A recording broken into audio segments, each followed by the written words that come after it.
உறவுகள் அனைவருக்கும் வணக்கங்க. இங்கே விஜய் வந்து காவேரியை வீட்டிலே வச்சுக்கிட்டாங்க.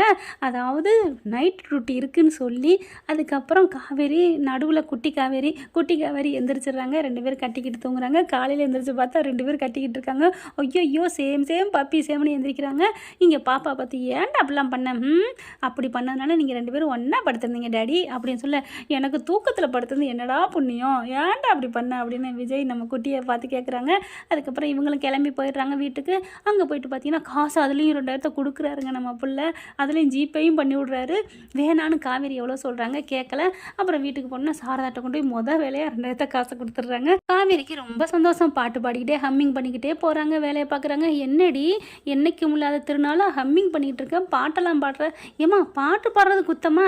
வர்ற வழியில் அந்த பாட்டு கேட்டுச்சு அதனால் பாடினேன் அவ்வளோதான். பரவாயில்ல, என்றைக்கும் இந்த ஆனந்தமேனு பர்டிகுலராக ஏண்டி இந்த பாட்டை பாடுறேன்? அந்த பாட்டு தான் வந்துச்சு அதனால நான் பாடினேன், அடுப்போமா அப்படின்ட்டு போயிடுது. அந்த பாட்டை கேட்டுக்கிட்டே அவ்வளோ சந்தோஷப்படுறாங்க. காவேரி இந்த பக்கம் போன கையோட குட்டிமாவும் அவங்க அப்பாவும் அவ்வளோ ஐஃபை அடிச்சுக்கிறாங்க. டேடி ஜாலி ஜாலி அப்படின்னு மெத்த மேலே ஏறி நின்றுக்கிட்டு பாட்டை போட்டுக்கிட்டு சும்மா கல்லா அப்படின்னு சொல்லிட்டு ஆட்டம் ஆடுறாங்க.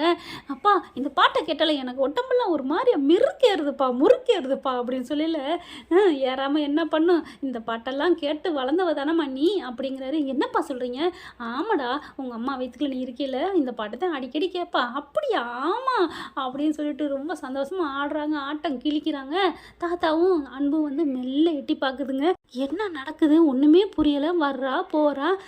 என்ன மாமா அப்படிங்கிற. விடுடா, நம்மக்கிட்ட எதுவும் வராமல் இருக்கான்ல அது வரைக்கும் சந்தோஷம் அப்படின்றாங்க. அப்புறம் ஒரு முக்கியமான ஒரு மகிழ்ச்சியான தகவலை சொல்கிறேங்க. நம்ம மகாநதி ஆரம்பித்து 800 எபிசோடை கடந்துட்டங்க. அது எவ்வளோ ஒரு பெரிய விஷயம். அதை விட ஒரு பெரிய விஷயம் என்னென்னா, சுட்டதை சுட்டுட்டானே அப்படிங்கிற மாதிரி இந்த 800 எபிசோடு வந்ததை அப்படியே விஜய் டிவியை ப்ரொமோட் பண்ணிருச்சுங்க. அதுதாங்க ஆச்சரியம். ஏன்னா மகாநதியை புறக்கணிக்கிறதுல விஜய் டிவி நம்பர் 1 இடத்துல இருக்குதுங்க. ஏன் தான் அதுக்கு ஓரம் வந்தவங்கன்னு தெரியல. நல்லா நம்ம ஹாட்ஸ்டாரை பொறுத்த வரைக்கும் நம்ம மகாநதி சூப்பராக டாப் கேர் போட்டு போயிட்டே இருக்குங்க. 6:30 மணி இல்லாமல் 8:30 9 ஆனிச்சுன்னு வைங்களேன், யாரும் நம்ம மகாநதிக்கிட்ட பக்கத்தில் வர முடியாது. கரெக்டாக இல்லையான்னு கமெண்ட்ஸில் சொல்லிடுங்க. கூடவே நம்ம சேனலுக்கு ஒரு லைக்கை போட்டு ஹைக் பண்ணி சப்ஸ்கிரைப் பண்ணிடுங்க. இப்போ என்ன பண்ணுறாங்க, இவங்க தாத்தா அவங்க சித்தப்பு எல்லாம் வெளில போயிடுறாங்க. இங்கே நம்ம குட்டிமாவு இவங்களும் என்ன பண்ணுறாங்க, நினைவுகளை வர வைக்கலான்னு டாக்டர் சொல்லிட்டாரு, இனிமேல் ஒன்றும் பிரச்சனை இல்லை அப்படின்னு சொல்லிட்டு பைபிள் களத்தில் இறங்குது. அம்மா நீங்கள் குளிக்கிறீங்களா அப்படிங்கிறாங்க. குளிக்கிறேன் அப்படிங்கிற. வேணாம் உனக்கு முடியாமல் இருக்குது, குளிக்க வேணாம், ட்ரெஸ் மட்டும் மாற்றிக்கலாம். ஐயோ குளிக்கணும்னு சொல்லியிருக்காங்க. யார்? மிஸ்ஸு தான். சரி ஓகே அப்படின்னு டக்குன்னு குளிக்க வைக்கிறாங்க. அதுக்கப்புறம் குட்டிமா நீ கொஞ்சம் நேரம் செல்லு பார்த்துட்டு, நான் ஒரு முக்கியமான வேலை இருக்குது முடிச்சுட்டு வரட்டா? ஓகே டேடி அப்படின்னு சொல்லிட்டு காவேரி செல்லை நோண்ட ஆரம்பிக்கிறாங்க. இவர் என்ன பண்ணுறாரு, வேகமாக ஃபைல் எடுத்து தேடுறாரு. பாப்பாவிட்டு புக்கு நோட்ஸ்லாம் இருக்கும் இல்லையா, அப்படி தேடல. என்னப்பா தேடுறீங்க அப்படின்னு கேட்க, ஒன்றும் இல்லைடா அப்படின்ட்டு இப்படி தேடிட்டு இருக்காங்க. ஏமா அன்னைக்கு ஒரு நாள் நம்ம வரைஞ்சி கொண்டு போனில, அது எங்கடா அப்படிங்கிற. அது என்னோட மேக்ஸ் புக்கில் இருக்குது அப்படின்னு சொல்ல, ஓகேடா நீ பார் ஓகே டேடி அப்படின்னு சொல்லிட்டு அதை எடுத்து பார்க்குறாருங்க. அழகாக இருக்குங்க காவேரி முகம். இப்போ அவருக்கு இப்போ தாங்க புலப்படுது நம்ம பொண்டாட்டியோட முகம்னு. என்ன பண்ணுறாரு, அதை எடுத்துட்டு அழகாக காவேரி என்ன அந்த தோடு அந்த வளைய மாதிரி போட்டிருந்தாங்க இல்லையா, அதை வரைகிறாரு. அதுக்கப்புறம் கழுத்தில் வந்து முருகன் டாலரை வரைகிறாங்க. என்னென்ன அவங்களோட அடையாளங்கள் இருக்கோ அதெல்லாம் அழகாக வரைஞ்சிட்டு உன்னோட ஸ்கூல் பேக் எங்கடா அப்படின்னு சொல்லிட்டு அதுக்குள்ளே வைக்கிறாங்க. என்னப்பா அப்படிங்கிற. இது அப்பா வரைஞ்சி கொடுத்தது, எப்போவுமே ஞாபகமாக வச்சுக்கிறியடா அப்படின்னு சொல்ல, ஓகேப்பா நான் உங்களை ஞாபகமாக இதை எடுத்து பார்த்துக்கிறேன் அப்படின்னு சொல்லிட்டு என்ன பண்ணுறாங்க, தமிழ் புக்குக்குள்ளே வச்சுக்கிறாங்க. தமிழ் நோட்டுக்குள்ளே. சூப்பர்டா அப்படின்னு முத்தம் கொடுக்குறாங்க. தமிழ் புக்லேயே வச்சுக்கோ, தமிழ் தான் நம்மளை காக்கும் அப்படிங்கிறாரு. ஏன்னா தமிழ் மிஸ்ஸில் அவங்க, அதனால் அவங்க பார்க்கணும் அப்படிங்கிறக்காண்டி உள்ளார வச்சிடுறாரு.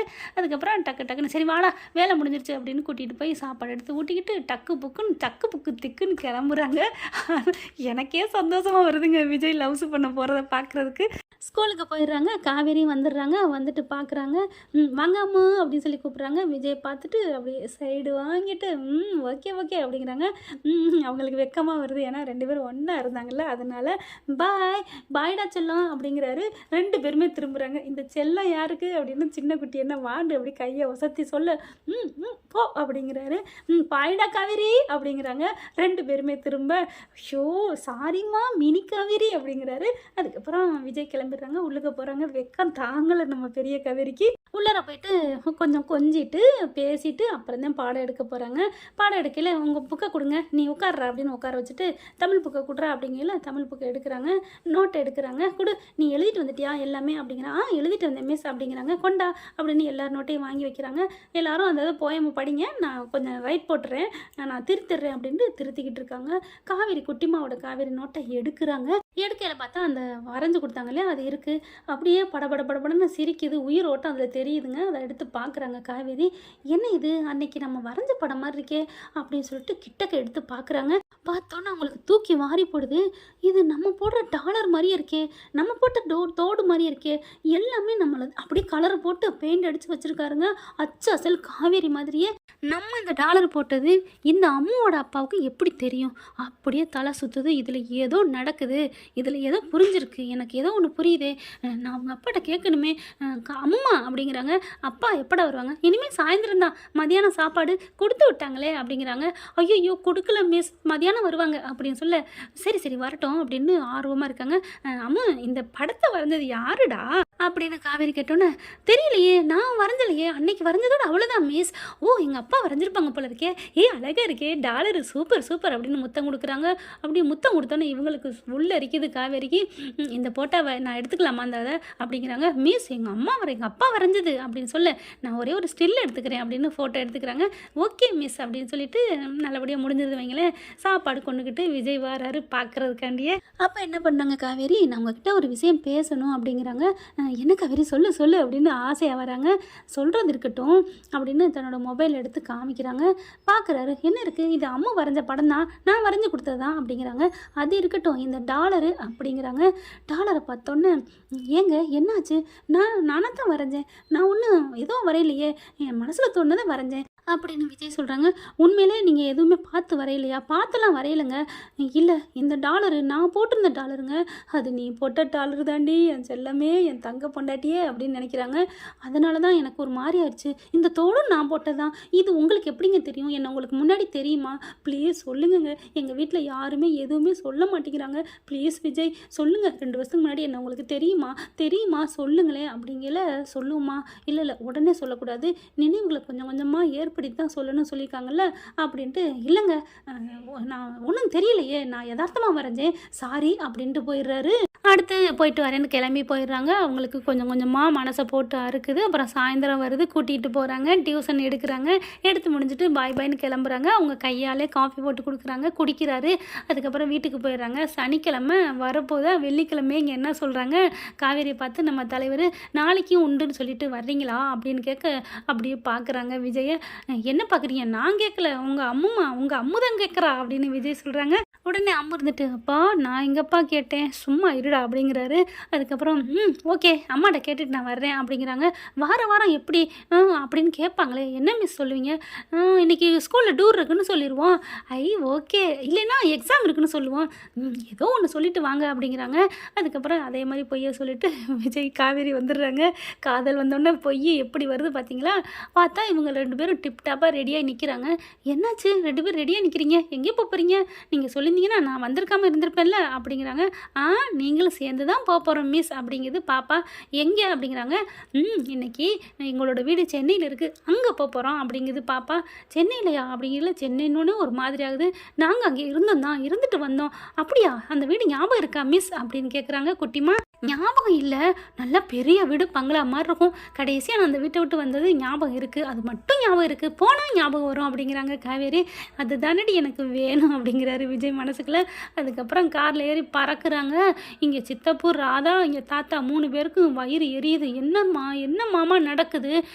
நம்மளத்தை வாயை திறக்கக்கூடாதுன்னு சொல்லிட்டேன்ல, அப்புறம் என்ன பண்ணுறது? அந்த காவேரிக்கு நினைவு இருந்தாலாச்சும் அவன் திட்டுனாலும் நம்மகிட்ட வந்து பேசுவா, அதுவும் இல்லாமல் போச்சு. நம்மளும் எல்லாத்தையும் மறைச்சிட்டோம், பேசாமல் தான் இருக்கணும், இருங்க அப்படிங்கிறாங்க. என்னால் அதை பொறுத்துக்கிட்டு இருக்க முடியாது, நாங்கள் கிளம்புறோம். போகலாம் தாராளமாக போங்க, நான் வேணாங்களே, ஆனால் என் உயிர் போனாலும் என் பேரனை விட்டு நான் எங்கேயும் போக மாட்டேன், அவன் அடிப்பேன் மிதிப்பேன், வாங்கிக்கங்க, எங்களுக்கு என்ன அப்படின்னு அன்பு சொல்கிறாங்க. பரவாயில்ல மாப்பிள்ள, என் பிள்ளை தானே, தூக்கி வளர்த்த பிள்ளை தானே, கோழி மிதிச்சு குஞ்சு கொன்று ஆகாது சொல்லுவாங்க. என் பேரன் குஞ்சு மிதிச்சு எனக்கு கோழி ஒன்றும் ஆக போகிறதில்ல அப்படிங்கிறாங்க. நீங்கள் வேணால் மெச்சிக்கோங்க, எனக்கு என்ன அப்படின்ட்டு. ஏன் கிளம்புடி. இல்லைங்க, எனக்கு விட்டுட்டு போக பயமாக இருக்கு. அதெல்லாம் முடியாது. கிளம்புறியா இல்லையா? போகிறாந்த நீ போய்க்கையா, நான் வரலையா, நானும் என் பிள்ளை கூட தான் இருப்பேன் அப்படின்னு அடித்து பேசிடுறாங்க. என்னங்கடி நடக்குதுங்க? பாவங்க, அவன் தாயிலா பிள்ளைங்க. அவன் தான் இப்படி திட்டிட்டு போனானடி. நம்ம தப்பு பண்ணோம், திட்டுனேன். தப்பு பண்ணால் திட்டுனா வாங்கிக்கணும். உப்பு தின்னா தண்ணி குடிச்சு தான் ஆகணும். போயா நீ போகிற போய்க்கையா அப்படின்ட்டு போயிடுது. என்னடி பொசுக்கு நீ இப்படி சொல்லிட்டு போயிட்டா அப்படின்னு அன்பு நினைக்கிறாரு. கொஞ்சம் அடங்கி பேசினானா நம்ம எகிரலாம். இவ எகிரிட்டாலே அன்பு நீ அடங்குடா அப்படின்ட்டு போயிடுறாரு. இங்கிட்டு இவங்க காரில் பஞ்சாப் பறந்து போகிறாங்க ஜாலியாக. ஹே அப்படின்னு சொல்லிட்டு அவ்வளோ ஒரு சந்தோஷம். பார்த்தா நேராக அதாவது போயிட்டு சாயந்தரத்துக்குள்ளே வரணும் இல்லையா, அதனால் சென்னைக்கு போயிடுறாங்க. சென்னைக்கு போயிட்டு அந்த வீட்டுக்குள்ளே அந்த கார் உள்ளார அந்த மண் ரோட்டில் போகையிலே காவேரிக்கு அப்படியே சிலு சிலு சிலு சிலுன்னு சில் ஜில் ஜில் காற்றே அப்படின்னு வந்து அவங்களுக்குள்ள நெஞ்சுக்குள்ளே ஊடுருவுதுங்க. அப்படியே இறங்குறாங்க. இறங்கி வாசப்படியில் காலை வைக்கல, சும்மா தூக்கி அடிக்குது. அப்படியே மயங்க போகிறாங்க. தாங்கி பிடிக்கிறாரு. என்னமாச்சு அப்படிங்கல. ஒன்றும் இல்லை விஜய். ஆண்டவனே முருகா, நீ உண்மையிலே உன்னை வணங்கினவ, என் பொண்டாட்டி உசுருக்கு உசுராக உன்னை நெஞ்சில் சுமந்தவ. இந்த வீட்டை விட்டு போகையில் அவன் நினைவோடு தான் போகணும். கண்டிப்பாக நீ அதுக்கு உதவி பண்ணணும் அப்படின்னு நினச்சிட்டு அங்கேருந்து உள்ளுக்குள்ளே காலை வைக்கிறாங்க. உள்ளே போகிறாங்க. வீடெல்லாம் திறந்து பார்க்குறாங்க. பார்க்க நம்ம காவேரி செல்லத்துக்கு அப்படியே நினைவு வந்துக்கிட்டே இருக்குங்க கொஞ்சம் கொஞ்சமாக. ஓகே ஃப்ரெண்ட், பார்க்கலாம் இதன் தொடர்ச்சி அடுத்த பகுதியில். தேங்க்யூ. இந்த வீடியோ உங்களுக்கு பிடிச்சிருந்தா தயவு செய்து லைக் பண்ணுங்க. இன்னும் அப்டேட்ஸ்க்காக சேனலை சப்ஸ்கிரைப் பண்ண மறக்காதீங்க. நம்ம கிட்ட இருக்க எல்லா சேனல்ஸோட லேட்டஸ்ட் வீடியோ அப்டேட்ஸ்க்காக மேல ரைட் சைடுல காட்டுற லிங்கை கிளிக் பண்ணி வாட்ஸ்அப் குரூப்ல ஜாயின் பண்ணுங்க. உங்களிடம் விடைபெறுவது நான் உங்கள் மெஹர்.